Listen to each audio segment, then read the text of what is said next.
Jesus was a catchphrase, especially growing up in an inner city, urban environment. You know, most of us have a grandmother, a praying grandmother.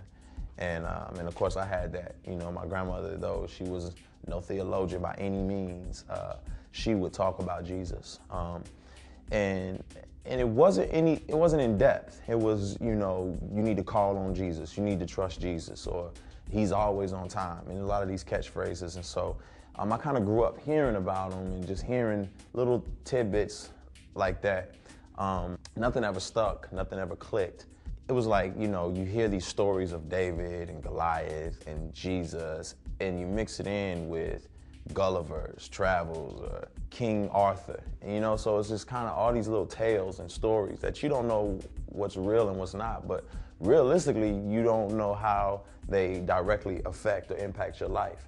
And I wrestled internally really difficult, like really hard with the idea of Jesus, because I didn't see where he fit in with the world that I lived in. You know, I didn't see, like, where could Jesus fit in? You know, it's drugs out here, it's crime out here, it's people hurting out here, it's people starving out here.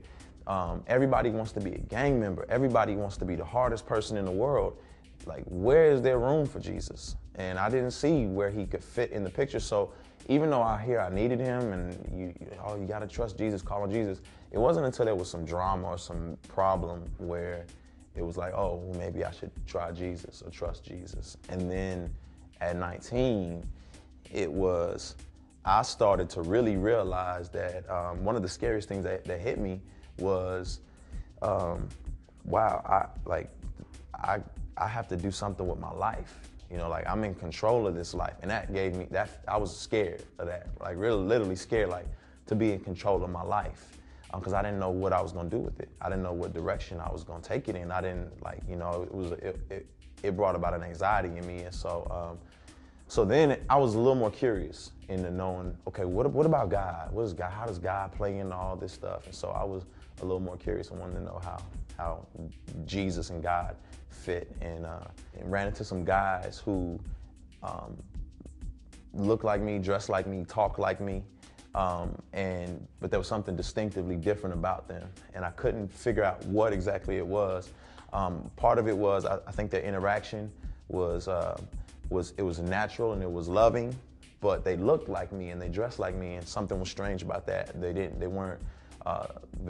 have foul mouths, and so there was an attraction to being around these guys and hanging with them. I'm in a new environment, and so I'm like, well, I'll hang out with these guys. And what it came down to was that they were Christians, and so off and on, they would make sure they spend time with me, and eventually they took me to Atlanta to a conference with them, and I just wanted to go to Atlanta, and I heard the clearest gospel presentation I probably ever heard, and heard, as the scripture says, that I was bought with a price, and it rocked me, and I realized that I was in need. There was a deficit in me. There was an emptiness, and there was something that was wrong with me, and I realized that ooh, getting choked up.